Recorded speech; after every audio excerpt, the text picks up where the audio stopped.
बेले बेले भगवान भी निष्ठुर हो जाती। दुखद परिवार रे काटती जीवन। भोक उपास खाइबाकू मिलेनि कि रहिबाकू जागा मध्य मिलेनि। जीवनर अपराह्न मध्य मौलिक अधिकार को वंचित हुअन्ति सेमाने। स्वाधीन भारत रे मध्य आज किछि लोकंकू मिली पारुनि सरकारी भत्ता। ए हेउछन्ति तरवा ब्लॉक सिंहारी ग्राम पंचायत अड्रा ग्रामर रामबारी।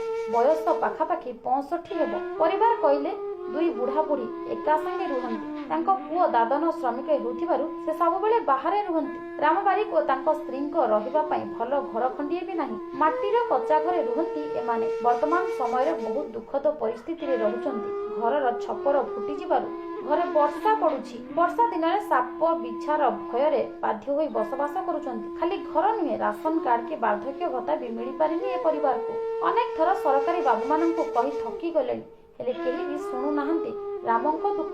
योग्य हिताधिकारंकु घर खंडे मिलु बोली पड़ोसी मध्य सरकारंकु अनुरोध करिसंती। एबे देखिबाकू बाकी रहिला केबे समाधान हेबो रामंको दुख। पौछन नै थिला लोग नै पावा केडे असुविधा रही जाई। मुई चाउल गले नै पावा भत्ता गले नै पावा।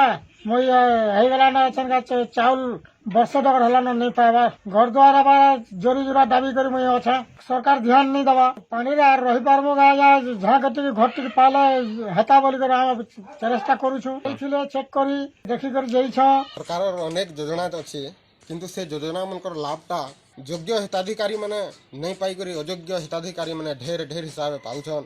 राम बारिक होचन गुडे समिति गुडे योग्य हिताधिकारी किंतु आज पर्यंत ताकर पाखे ना चाउल कार्ड अछि ना ताकू वार्धक्य भत्तार सुविधा दिया जाउछि। मु चाहुछि जे सरकार एति प्रति ध्यान दउन आउ राम बारिक को किछि सुविधा रे हाथ जोड़ान।